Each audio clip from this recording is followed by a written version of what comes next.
In the Merithic era, when Isgramor first set foot on Tamriel, his people brought with them a faith that worshipped animal gods. Foremost among all animals was the dragon. Dragons, being dragons, embraced their role as god-kings over men. They granted small amounts of power to the dragon priest in exchange for absolute obedience. In turn, the dragon priests ruled men as equals to the kings. In Atmora, the dragon priests demanded tribute and set down laws and codes of living that kept peace between dragons and men. In Tamriel, they were not nearly as benevolent. It's unclear if this was due to an ambitious dragon priest, or a particular dragon, or a series of weak kings. Whatever the cause, the dragon priests began to rule with an iron fist, making virtual slaves of the rest of the population, as quoted by Thorhall Bjork. The dragon cult is shrouded in enigma due to most of its history having been lost to time. Its remnants are scattered across Skyrim and Solstheim, jagged puzzle pieces with several parts missing in between them, which makes it difficult for us to see the whole picture. Valsonakke, the dragon priests, are big shards of said puzzle.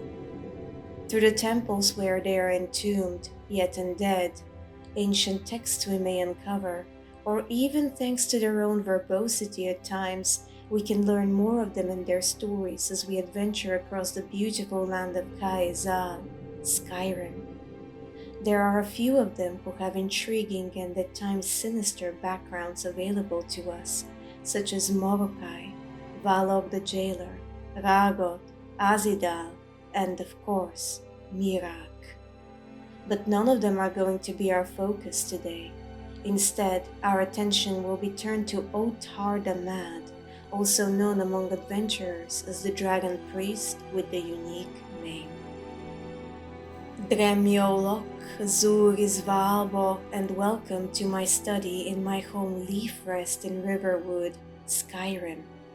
Last time we were here, we discussed the vague lore and history behind Kavozain's Fang, a one-of-a-kind dragon priest dagger sharp enough to carve individual scales off a dova. Today we will once more delve into the enigmatic dragon cult, but this time our investigation will revolve around an individual as opposed to a weapon, and namely the priest Otar the Mad. We are going to compare his moniker to those of his equals and learn all we can about his story. Then we shall ponder on why he is the only high-ranking member of the dragon cult whose name is not Draconic in origin. Opening a bracket, there is another priest, Volsung, whose title's translation is not entirely clear, but his case appears to be different to Otar's, at least at first sight. We will get to him very shortly, closing the bracket. Nurigirwa Otar. Now back to Otar. Was he a renegade from the dragon cult? Was his draconic title taken from him after his descent into madness? Did he simply choose to keep his given name?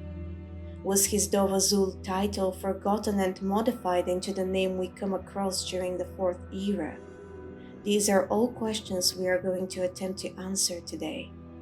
Without further ado, let us focus on the inked pieces of parchment where I have documented my research. To begin, let us compare his name to those of the other dragon priests we can come face to face with in Skyrim and Solstheim. I shall now go over all of them in alphabetical order and translate their titles into Tamrielic. Azidal's name consists of two Dovazulu Rotte words, Azid, which stands for bitter, and Al, destroyer. Thus, his name is Bitter Destroyer. Dukan stands for dishonor. His name can also be split in two words of power, Du, devour, and Khan, kind, and thus devour kind. Hivnorak's name translates to brutality. Konarik, only known to us as an enchanted golden mask as opposed to an individual, means warlord. Krosis stands for sorrow. Mirag means portal. Morokai is glorious. Nakrin translates to vengeance. Ragot is anger or rage. Valok stands for guardian. Vokun is shadow. And here we reach the priest I mentioned not long ago, Volsung. His name can only be translated halfway. Vol means horror, and it is unknown what the word Sung stands for, but given the first part of his moniker is a word in Dovazul, one can assume that the second one is too, but its meaning was lost to time. His name is likely also a reference to Volsung, a legendary Old Norse saga which spins the tale of the eponymous clan, its origin and its decline.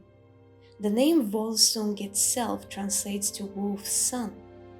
This particular priest will be touched on again at a later time. And finally, we have Zakrisos, who is also in a way unique among his fellow priests, in that he is the only known one with a name that consists of 3 rotmolage. Za stands for finite, Kri is kill, and Sos translates to blood. Thus, his full name would literally be Finite Kill Blood. And then there is Otar, whose title is seemingly not of Draconic origin at all. If we leave Tazokan, Tamriel for a moment and return to Earth, we can find a couple of possible translations to his name. The first one, which would be most fitting to his origins and story, would be the Old Norse name Otar. It translates to feared warrior, and not only does it sound like a name a son of the snow from Atmora would have, but it suits the priest more than well. He was a legendary chieftain, a powerful mage who sought fright among his enemies. However, if this is meant to be his name, why is it written differently with a single T and a single R? There are numerous Old Norse names in Skyrim, and that is unsurprising considering which culture and part of our world Kaizal draws inspiration from, and none of them have been modified in such a manner, to my knowledge. Examples I can think of are Astrid, Erik, Svana, Holgir, and the list can go on and on. This brings us to the other earthen name, which is written precisely the same as its Skyrim counterpart. Otar is Georgian in origin and stands for pasture or meadow. Rinig Brit, very beautiful, and while in no way unlikely for a high-ranking member of the dragon cult to have it as his given name, it does not really suit him. Then again, we are speaking of an individual from Tamriel, not Earth, so perhaps I'm looking too deeply into this, but if you have been in my study before, you know I do not like to leave any stone unturned. In any case, let us now focus on Otar's story. He was once a benevolent and dedicated priest who ruled over his kingdom of Ragnvald justly, earning the love and respect of his people and the fear of his enemies. He was formidable in battle, extremely gifted in the arcane arts, and, as all of his fellow priests, was perfectly capable of using the Thu'um. But then, malicious voices assaulted his mind, and he became a shadow of his former self, descended into madness, and became a cowardly tyrant. Here, I wish to share with you a book that can only be acquired through the usage of console commands, and namely, The Secrets of Ragnvald, written by an unknown author, which reads as follows. 2 hero hearts, 2 hidden keys, 1 fallen priest who lies beneath. Hail Sarek, hail Thorsten, raise them in your songs, who tricked Mad King Otar and rescued Ragnvald for all. Otar, once our chieftain, glorious in battle, fair in judgment, those days ended in pain. Dark voices whispered into Otar's mind, nobility shouted down, once good, now craven priest.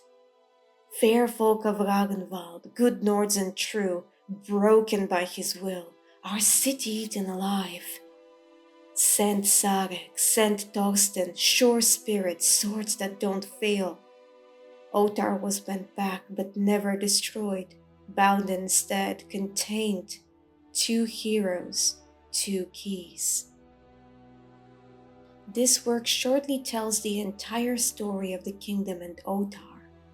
Indeed, as we venture into Ragnvald during the 4th era, we will only be able to unlock the priest's sarcophagus by uncovering the 2 keys created by Sarek and Thorsten, whom we need to vanquish in their Draugr forms.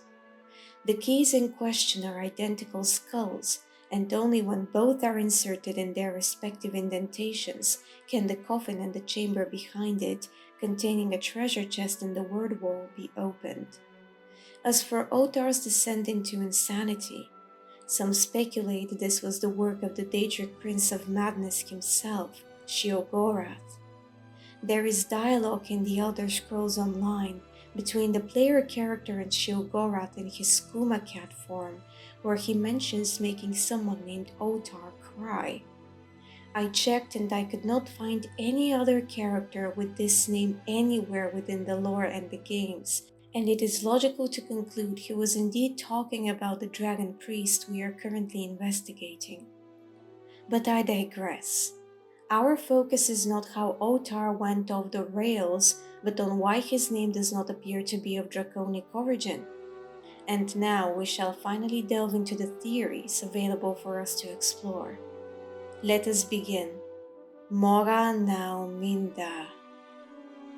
Now let us cover the 2 shortest speculations. The first being, Otar was a renegade dragon priest and either abandoned his draconic moniker or it was taken from him from his fellow Sonnakke Dovrache, dragon priests and dragon gods.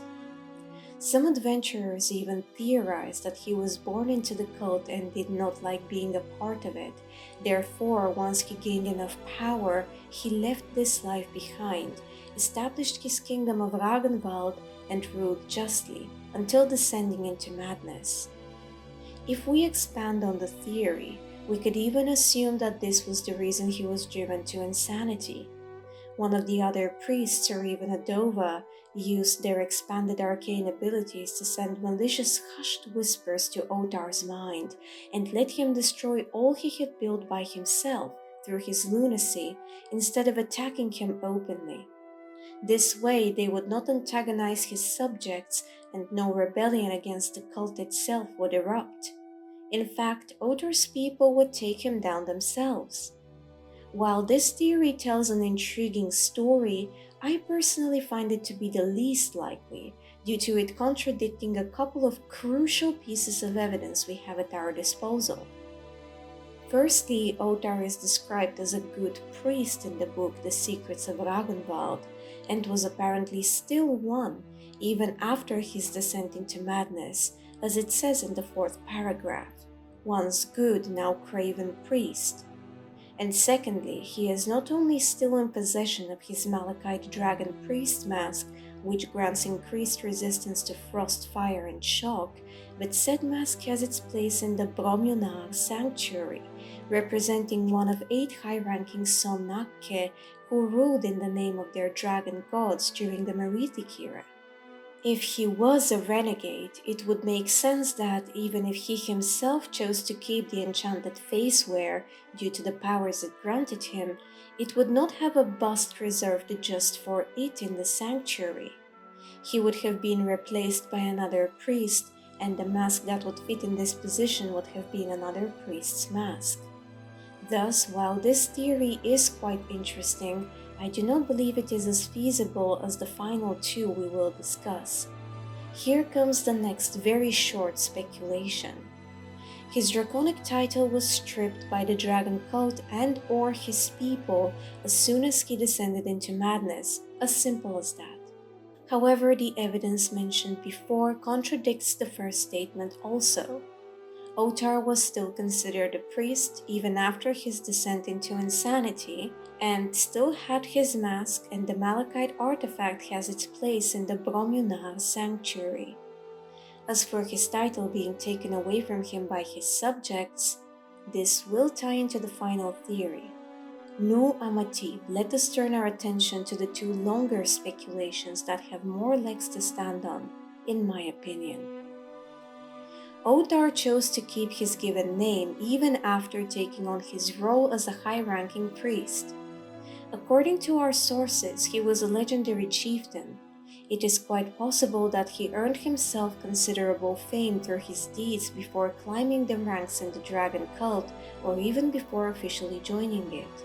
If he was already well known and respected as Otar among both Dove and Jor mortals, it would make sense that he would choose to keep the name. As mentioned before, much of the history regarding Dovache and their priests has been lost to time, but what we are aware of is that initially, and for a long while, the cult was benevolent and just in nature. It did become tyrannical in Skyrim, but many of the facts point at it still maintaining its fairness for some time after its relocation to Tamriel. Therefore, even if it was expected of priests to take on a Dovazul title, perhaps it was not a necessity, and if it was a rule, Otar may have been an exception to it, due to the reputation he had built for himself. Furthermore, if his name is indeed derived from the Old Norse Otar, feared warrior is quite a strong name for an Atmoran. If we go back to Volsung and assume that, while the first part of his title can be translated to Dovazul, it is purely Nordic in origin with the meaning of wolf's son, he would also be an example of a high-ranking dragon priest who chose to keep his moniker. Unfortunately, there is barely any information on Volsung aside from his name and location, which is the ancient Nordic temple of Volskig. Interestingly enough, if we translate Volskig from Old Norse, we would come up with Vol's shadow, and if we translate Vol from Dovazul and mix the two, Horror's shadow. I know not what to make of this observation, but it is interesting nonetheless. Furthermore, some speculate that Isgramor himself was a part of the dragon cult, even a priest, and while there is no ineffable evidence to back up this claim, if it is true, he would be yet another example of an individual of high rank among Dove and men who did not take on a draconic title. This theory is entirely plausible. Now let us move on to the final one, and my personal favorite. Otar is in actuality a word in Dovazul that was lost to time, or his draconic name was forgotten and or modified. There is not much to be said about the first statement, however the second one will be discussed in length. There are several titles in Dovazul that sound close to Otar. Oth-Tharn, which translates to orphan obedience, and makes little sense for a priest, especially the first part of the name. Oth Thu'um, or Snow Overlord in Tamrielic, and it fits quite nicely, although there is not much to be said about it, so let us move on. Ont Thur, once Overlord, and Ont Tharn, once obedience, and neither is exceptionally credible due to the prefix once, seeing as he was an overlord and quite a successful one before his descent into madness, and he was a rather obedient priest as we established through evidence. Nonetheless, the closest to Otar we can get in Dovazul, and the one that to me and many other bovitaan adventurers makes the most sense, is Ontar, which would translate to one's servant. This interpretation poses an even deeper backstory for the priest in question, for it could suggest that he was once a mere servant within the cult. But through his leadership and arcane skills, he proved his ilk and climbed the Nordic pillar all the way to a high-ranking dragon priest. This way, his new name, Ontar, would represent all of the obstacles he has overcome and tests he has passed to achieve his high and well-respected station, as well as honor his roots and his past. Nothing is sweeter than a glory achieved and not gifted on a silver platter. Besides, this moniker would bring him closer to his subjects. He was once just like them, an ordinary man, a servant, one of the people. He knows their struggles and day-to-day lives, thus he will rule over them fairly and even inspire them to follow their own path to success in whatever endeavor they may undertake. Furthermore, there is one more example of a name that was most likely forgotten and wrongly written and spoken during the Fourth Era, the name of Adova, Numinex. While it is possible that it is once more crafted from words in Dovazul that have remained lost to time, what I believe to be more likely is that it was indeed misinterpreted and wrongly repeated, for Numinex makes absolutely no sense as the name of Adova, except for the prefix Nu, which translates to now in Tamrielic.